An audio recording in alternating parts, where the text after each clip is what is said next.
Mitra sadaya wilujeng tepangdangu sareng acara matuh dongeng enteng pangbeberasmana.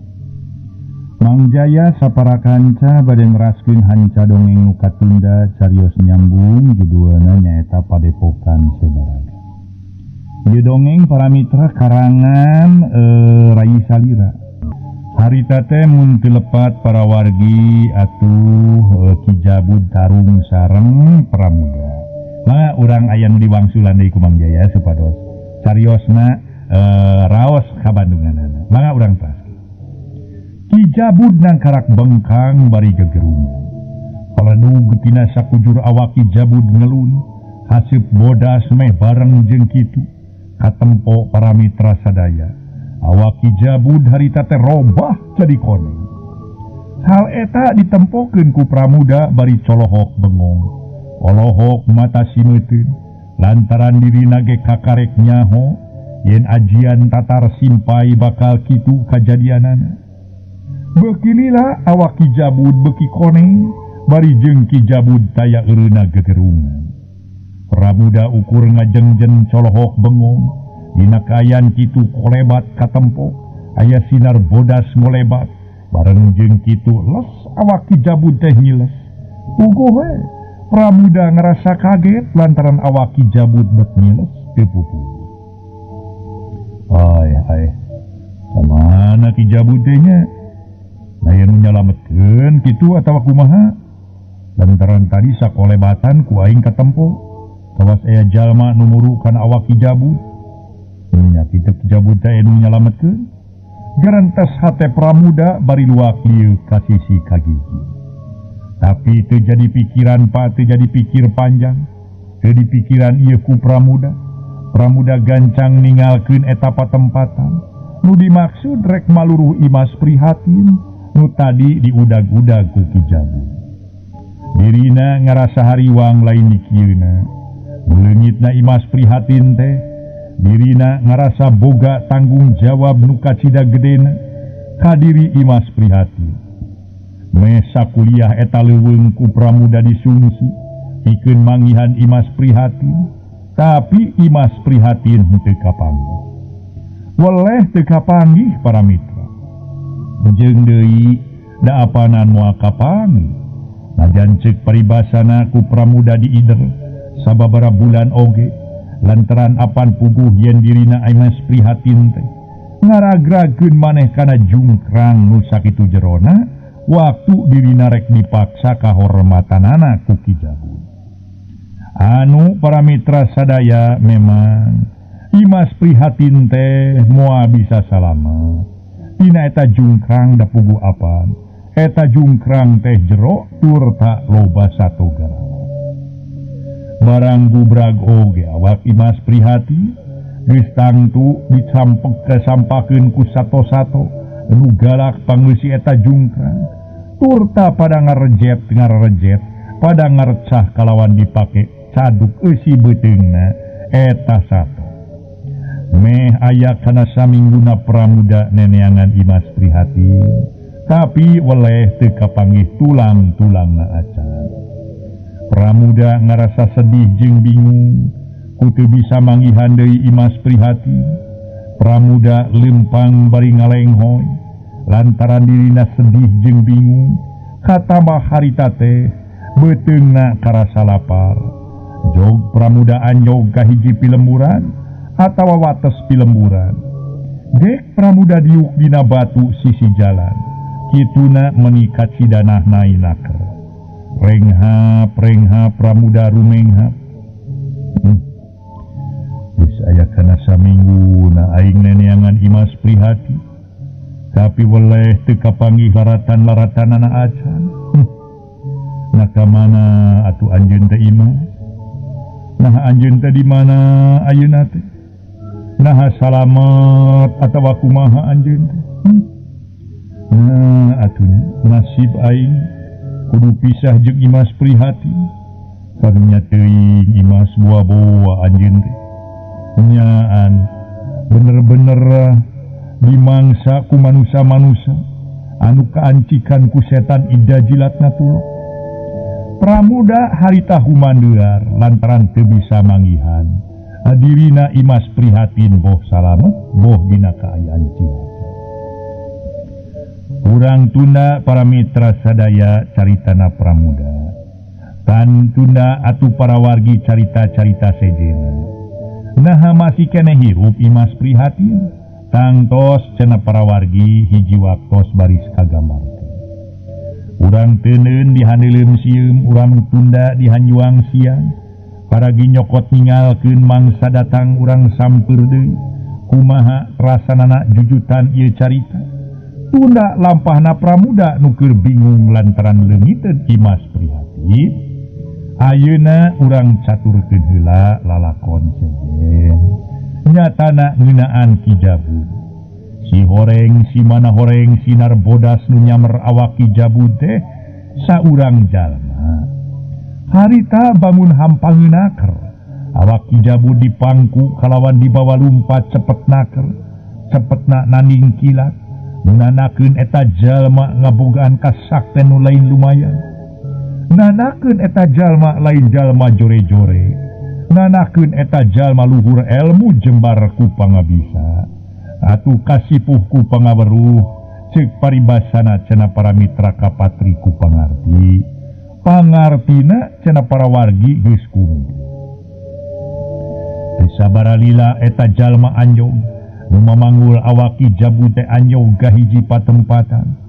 Si horeng si mana horeng eta tempat teh kasebut daerah Mungkal Poleng teh. Ari nu mamanggul awak Ki Jabud nyatana bapana pisan nu katelah ngaranna Basuntama. Suk Basuntama asup ka hiji imah nu nyampak aya sababaraha urang jalma. Uguh ngarasa kaget nu araya teh ku nempo Basuntama mamanggul awak Ki Jabud. Uluwe menipu pok reang tumanya jeung kunaon bari jeung mencerong awak Ki Jabud. Nu koneng warnana sedengkeun Ki Jabud sorangan ngagoler teu empes-empes. Tapi Basuntama henteu nemal kana pananya nu araya. Suk Basuntama teh asup ka kamarna. Nu teu sabaralila kaluar deui bari mawa hiji bungkusan. Dek Basuntama diukareupeun awak Ki Jabud nu ngagoler teu empes-empes. Pok Basuntama cumarita ka anu saurang. Gedir, pangnokotkeun ieu pangalakeun ke ti hayam buru-buru sia deuleu. Gancang bawa ka dieu euy. Ceuk Basuntama ngareret ka saurang anak buahna nu katelah Ki Gedir. Anak buahna nu katelah Ki Gedir teh loba pamola. Teu loba pamola. Gancang ngolebat meleset ini. Muru kandang hayam sarta harita kene dipencit. Getihna diwadahan kana piring. Cul hayam nama nu paeh teh teu dipirosea. Gancang getih hayam dibawa ka Basuntama. Bah, yuk getih hayam bah. Ceuk Ki Gedir bari nyimpen getih hayam hareupeun Basuntama. Basuntama gancang mukakeun bungkusan. Nu tetela eusina hiji keris. Gap eta keris dicekel ku Basuntama. Tuluy eta tungtung keris diantelkeun kana getih hayam. Sedengkeun anak buahna carolohok we bari nempokeun Basuntama nu keur pepetah. Sedengkeun Basuntama leungeun anu katuhu nyekel gagang keris teh nu tungtungna diantelan kana getih hayam. Leungeun kenca nyekel awak Ki Jabud nu ngalempreh. Harita teh reup Basuntama peureum bari jeung kunyam-kunyem mapaj macajang jawokan anu munina kieu. Getih inung getih kaluhur sumpalan tepi sidangian numidangdam sieu putu runcang-runcang marang wanti menta leungit ieu panyakit tutulis aji pangarti menta waras ieu wisaya katra pangawasa rep sinarep cager manusia Jabud ora cager sabihara-bihari deuleu. Waras saja tining waras. Ceuk Ki Suntama alias Basuntama. Aneh para mitra eta hal tur tak katempo pisan kuno araya. Getih hayam dina piring teh dumadakan beuki lila beuki saat beuki saeutik marangan leungit na warna koneng dina awak Ki Jabud. Nu teu lila getih dina piring teh sebea kalawan Ki Jabud mulang deui ka asal. Berai Basuntama teh beuntak bari jeung mencrong awak Ki Jabud nu masih keneh teu eling. Teu lilanya Ki Jabud teh beuntak tuluy rarat-reret kanu araya di dinya. Ngaso heula para wargi ngaso.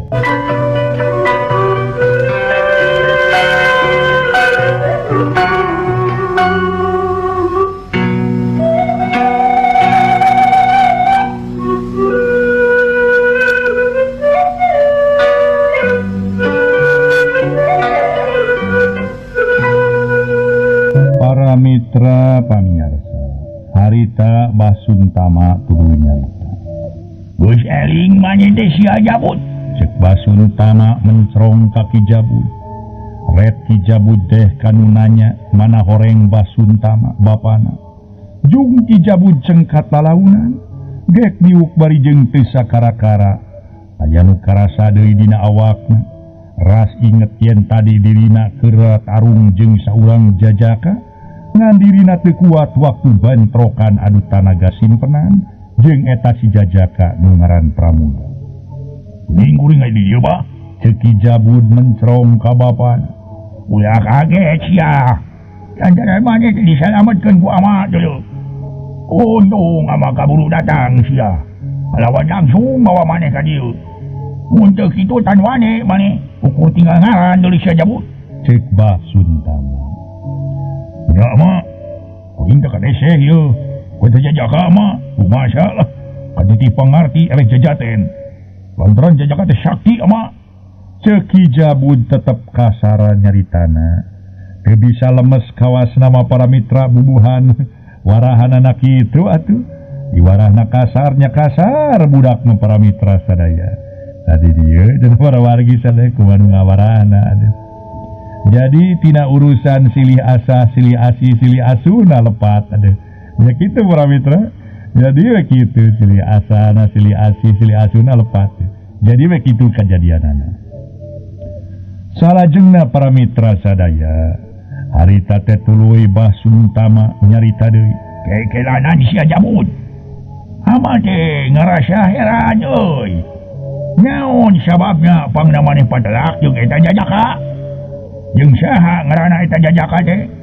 Yung di mana cenah lantaran amat teh asa apal kana tapak adianana dina awak maneh. Jeung sagerakan ama bet geus wawu kana jurus-jurus eta si jajaka. Cing dongengkeun ka ama. Saha jeung di mana sabenerna eta jajaka? Ceuk Basuntama mencrong ka Ki Jabud anakna. Ki Jabud teu rea deui nyarita. Barabat manehna ngadadarkeun lalakon. Atuh harita ge lalakon pangna dirina. Tarung jeung eta jajaka nu cenama jajaka ngaranna Pramuda. Bari jeung lebah dirina ngudaga Imas prihatin teu dibejakeun lantaran ngarasa era. Ari terus terang mah sok sanajannya bapana ge 11 12 jeung dirina dina kalakuanna teh. Sok sanajan geus kolot ai kanu herang-herang malangsung cenah para mitra neureyan ti koro. Itu diantarana Basuntama umut-umutan ngabandungan dongeng Ki Jabud. Lain dulu euy. Ama teh bet geus apa kana jurus dipake ku si jajaka teh teh. Jeung kana aji anu dipake ku si jajaka. Bet eta jurus teh kawas-kawas jurus wangun pupuh jeung ajian datar simpai teh teh. Aya hubungan naon si jajaka jeung si Mingkara nya euy? Da muridna kitu ada kumaha. Eta si jajaka teh teu nyebutkeun saha ngaran guruna ka maneh. Basuntama tumanya. Badag henteu ama walon Ki Jabud pono. Hulang Basuntama ngahuleng. Kituna bari ngagerentos kieu. Mun kaya kitu mah nyata. Eta jajaka teh tumpeseun aing. Lantaran aing yakin yen eta jajaka muridna si Mingkara. Nu ngandung harti si Mingkara teh masih keneh hirup. Boro aing geus bunga hate teh. Lantaran turunan si Mingkara tinggal saurang deui. nu ku aing can ditumpulkeun teh. Kiwari geus jol we saurang jajaka nu cenah mangaran si Pramuda. Ajarkeun aing masih mingkara teh geus modal. Lantaran sakitu tahun taya beja taya carita. Kiwari geus muncul saurang jajaka nu ku aing kanyahoan. Eta jajaka ngagunakeun jurus-jurus wangun pupuk. Aing nyaho nu ngabogaan jurus-jurus itu iwati si Mengkara. Da manehana na nyiptakeunana. Gerentes Basuntama. Si horeng si mana horeng para mitra. Basuntama teh bisa kasebut musuh satru kabuyutanana Eyang Mingkara. Mukana tangtu we dina mangsa keur ngorana boga lalakon. Nyatana mumusuhan jeung Eyang Mingkara nu moal boa Basuntama teh ngabalad ka kira ngaji nu moal boa para mitra bapana Basuntama ge ngasimpati ku Eyang Mingkara atawa moal boa Eyang Mingkara teh musuhna keneh bapana Basuntama. Tetela euy anya sarupa kitu mah. Si Mingkara teh hirup keneh euy aya di kieuna. Lantaran ama yakin yang si jajaka tadi teh euy muridna si Mingkara. Satadina masukan teh tinggal hiji deui turunan musuh aki maneh teh. Nyatana aki diparagin. Mana horeng jaya deui kalawan si Mingkara masih kena hidup. Ama moal kapalan jeung kana tangtu kabeh kula wedetna si Mingkara. Ku ama bakal ditumpulkeun ludeskeun. Bakal ditumpul ludeskeun ka asup si jajaka tadi. Ama moal genah panasaran. Saupama bae ama taca numpur ludeskeun turunan jeung anak muridna si Mingkara. Nu geus nganiaya aki maneh dalu. Cek Basuntama nyarita bari harita teh bari nafsu. Ngaso heula anu mulia ngaso heula ngaso.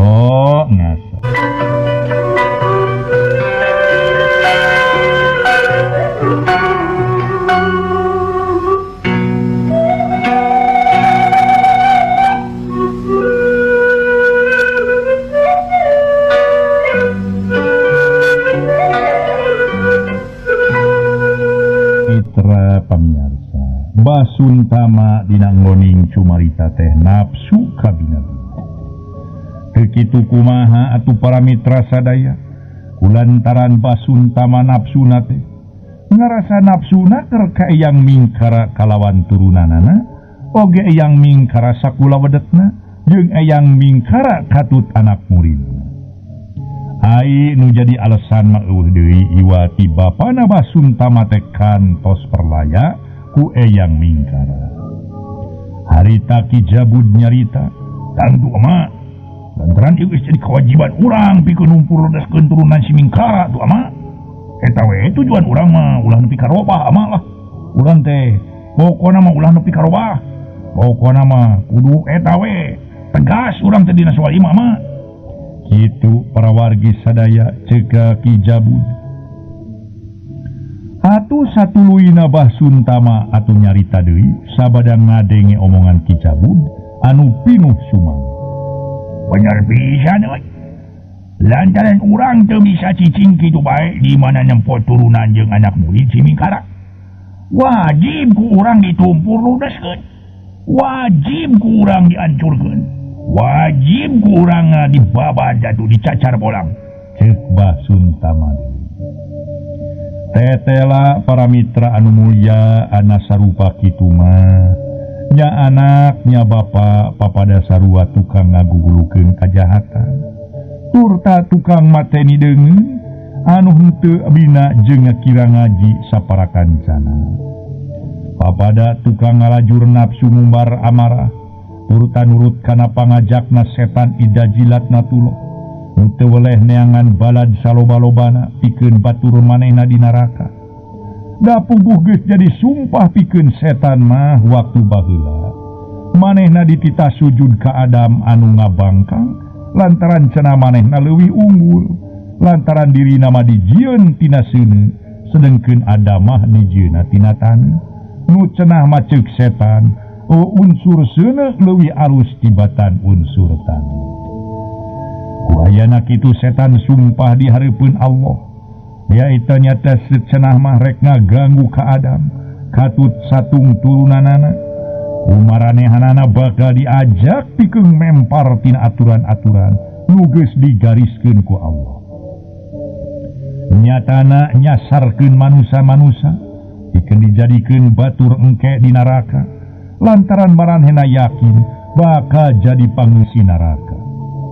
Jalma-jalma pikeun ngabogaan kaimanan nu cukup kuat mah turta ngabogaan pamikiran yen hirup bakal aya balitunganana kana tangtu we moal bisa kagoda sok sanajan sakumaha rongkahna oge pangajak setan.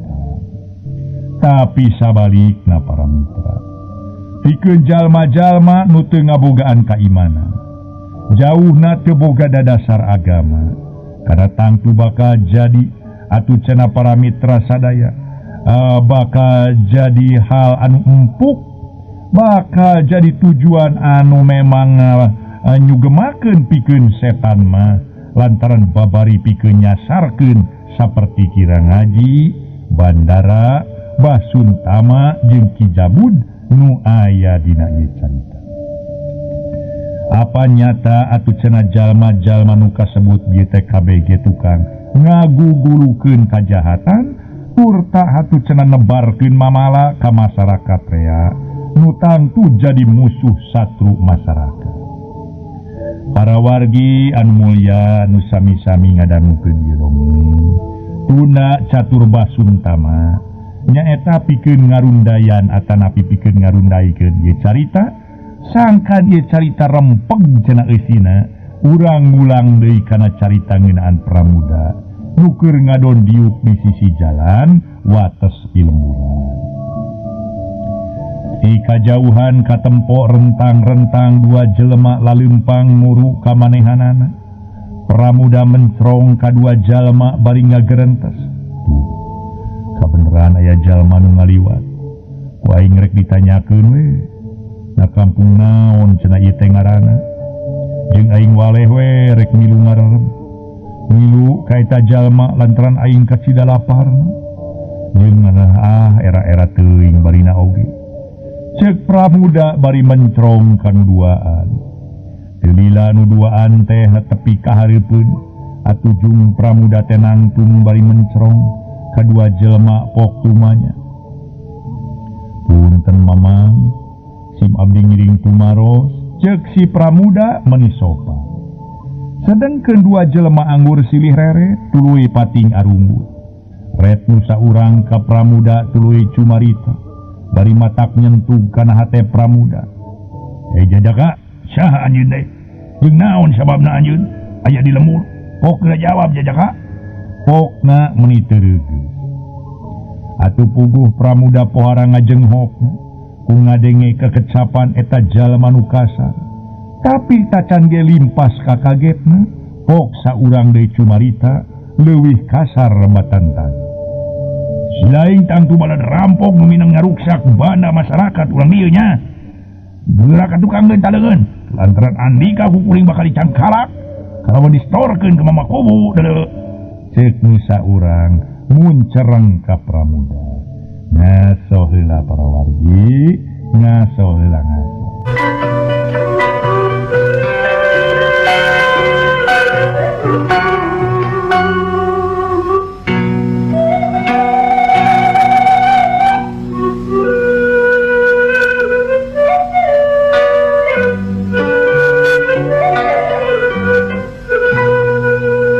Wargi anu mulya nu sami-sami ngabandungan di dongeng.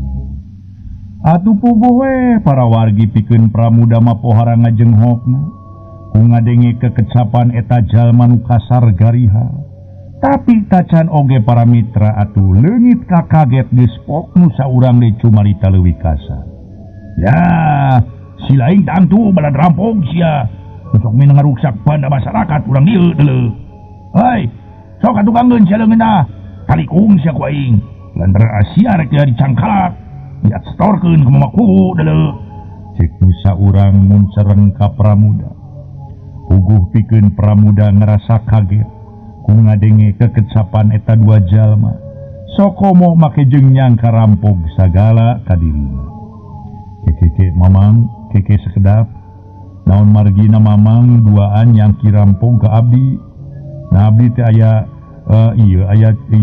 aya ulas rampong gitu cek pramuda rutret kanu duaan kudu murah-murah sih dia jangan lah bisa beberapa orang jelema teu dikenal datang ka dieu akhirna ngaruksak sia jeung tuluy ngarampong aing yakin sia ge tangtu kana rampong sia lantaran aing yakin adi kali urang dieu sia boa-boa jadi telik menyaita telik pangindra jala keur meneangan katerangan urang dieu sok buru-buru ka tukang daleungeun baing diborogon sia buru-buru cek si jelema bari tipu puncereng kituna keukeuh nyangka rampong ka pramuda puguh pikeun pramuda ngarasa oge kasigeunga sakaligus ngarasa nafsu kurengkak saparipolahna dua jelema ngahaja-haja manehna teh tumanya sopan ka dua jelema sedengkeun dua jelema malah nyangka nu lain-lain ka dirina malah nyangka manehna rampong pok pramuda cumarita rada seneng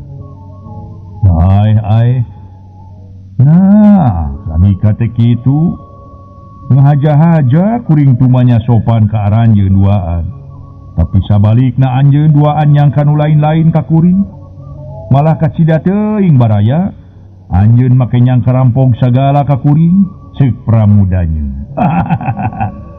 mun kitu mah nyata sia teh euy balad-balad rampong nu minang operasi ka lembur ieu sok jajaga geura ka tukang taleungeun lantaran ku kuring rek diborogon kalamun disetorkeun ka mamaku buru-buru sia mau ngalawan kena tangtu ieu bedog bakal nyarita sia kana awak adika bakal nyalabak kana awak adika deuleu pokna waktasna se rupina duwi ka dieu bae heula para mitra carios nyambung anu judulna nyaeta Padepokan Sebaraga